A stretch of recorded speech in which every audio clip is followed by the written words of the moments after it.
नमस्कार। मैं हूं अजय कुमार और आप देख रहे हैं द देसी अड्डा। हमारे साथ हैं द देसी अड्डा के बड़ी संपादक राकेश तिवारी।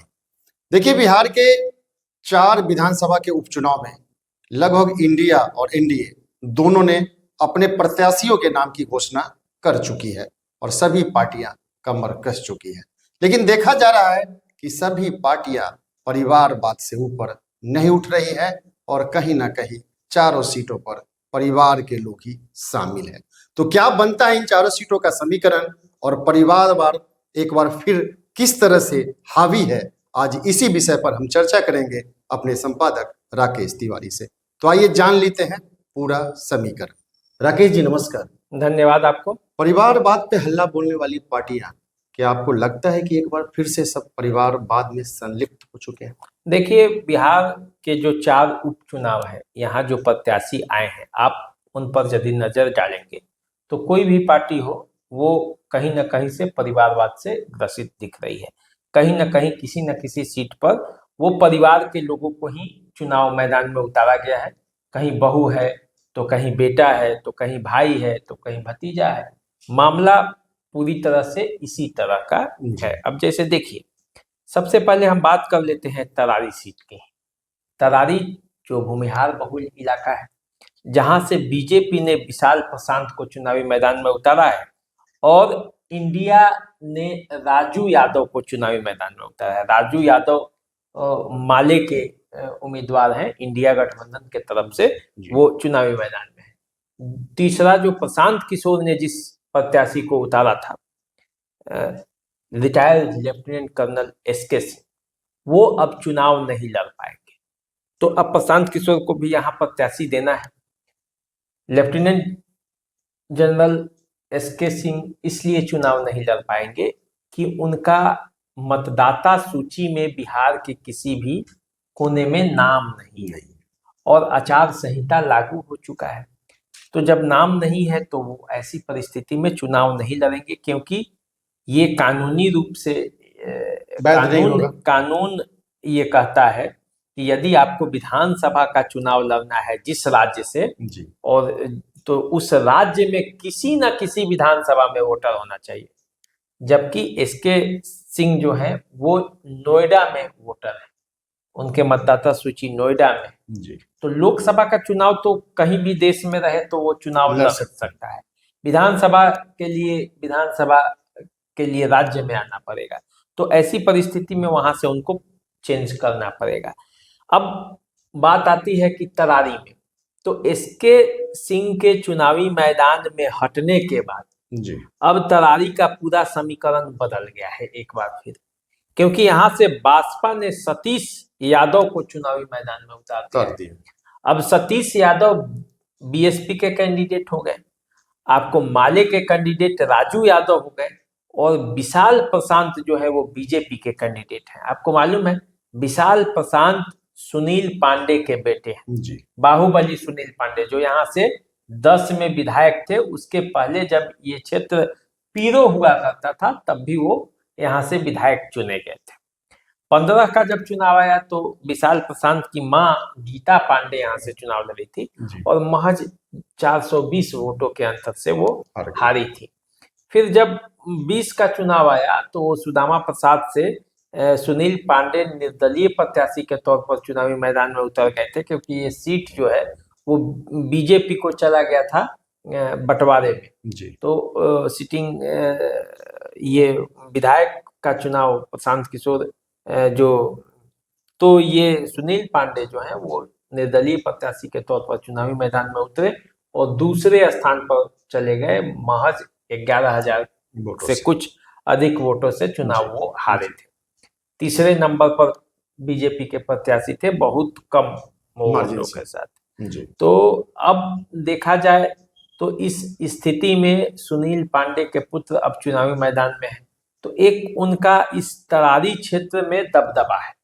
तरारी पूरे इलाके में हर गांव में लोग उनको जानने वाले हैं, सुनील पांडे के समर्थक लोग हैं। तो अब ये विशाल प्रशांत को बहुत ही फायदा देने वाला है। दूसरा, यदि एसके सिंह चुनावी मैदान में रहते तो उनका छवि एक राष्ट्रीय स्तर पर जिस तरह से देखा जा रहा था पूरे देश भर में चर्चा का केंद्र था कि प्रशांत किशोर बड़े ही मजे हुए खिलाड़ी को ला रहे हैं। दूसरा, वो राजपूत जाति से थे, तो सवर्ण वोटर जो है उसके बिखराव की संभावना पूरी तरह से थी। जिस जातीय परिप्रेक्ष्य में बिहार की राजनीति को देखा जाता है, उसी में पहले हम बात कर रहे हैं। बिल्कुल। उसके बाद प्रशांत किशोर ने तो ये कहा ही है कि भाई जाति का मुद्दा छोड़िए और रोजगार और जो शिक्षा है इस पर फोकस कीजिए। जी। लेकिन सवाल ये है कि बिहार में जाति का मुद्दा इतना जल्दी नहीं छूटने वाला नहीं है, क्योंकि वो भी जब टिकट का बंटवारा कर रहे हैं और उन्होंने भी कहा है कि जाति के ध्यान में रखकर ही जिसकी जितनी हिस्सेदारी है उसको उसकी उतनी भागीदारी देना है। जी। तो ये इतनी आसानी से छूटने वाला नहीं है।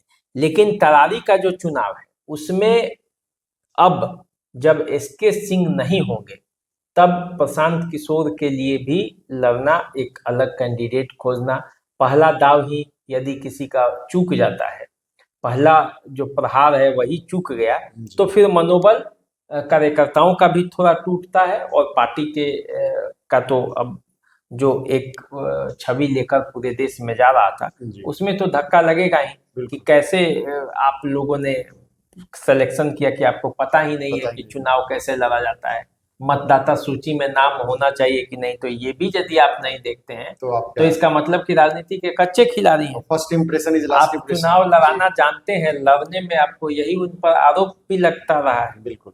तो ये पूरा मामला है।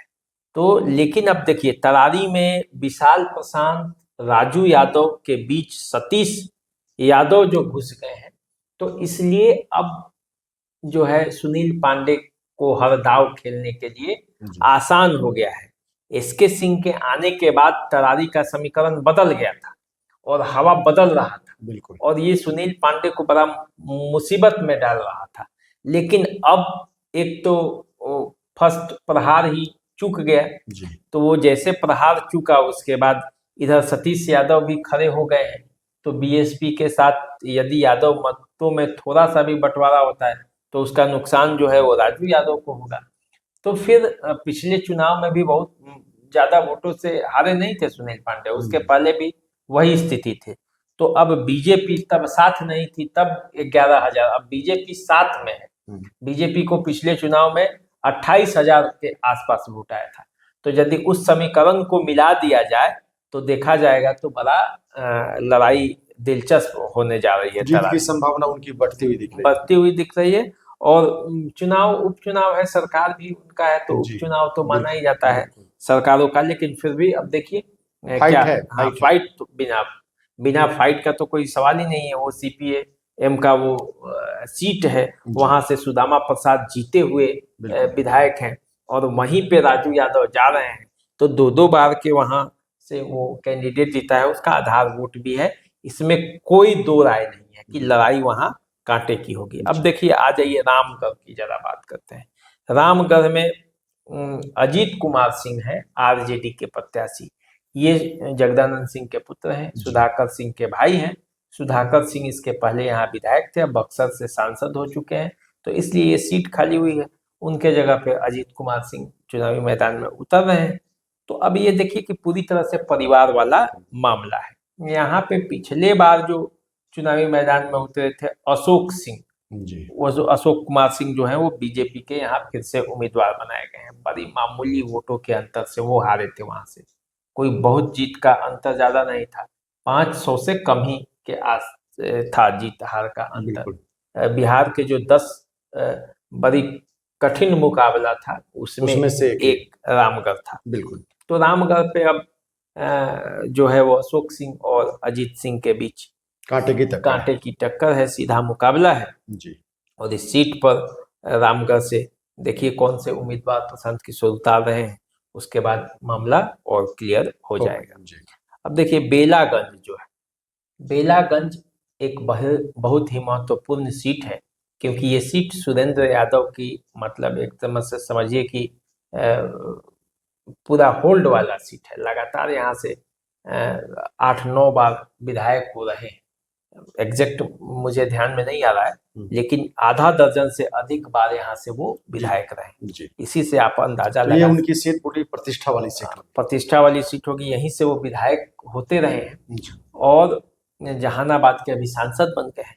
तो उनके बेटे विश्वनाथ सिंह, डॉक्टर विश्वनाथ सिंह यादव आप कह लीजिए, जी। वो चुनावी मैदान में यहाँ से उतरे हैं। और जब वो आरजेडी के प्रत्याशी हैं, बीजेपी और जनता दल गठबंधन में ये सीट जो है जनता दल यूनाइटेड हो गई है। मनोरमा देवी को वो चुनावी मैदान में जनता दल यूनाइटेड उतार दिया है, जहां अभी से कुछ दिन पहले एनआईए का छापामारी हुआ था और पैसे भी बरामद हुए थे। लेकिन उसके बाद की भी कई परिस्थितियां आई जिसमें देखा गया कि एनआईए के जो डीएसपी हैं वही पकड़े गए, वो रंगदारी वसूलते हुए, वो पैसे का डिमांड कर रहे थे। बिल्कुल। तो उन पर आरोप लगा है उस डिमांड का। तो मनोरमा देवी यहाँ से काफी प्रभाव वाली वो भी हैं। तो मनोरमा देवी और रॉकी यादव उनके बेटे हैं, आप जानते हैं।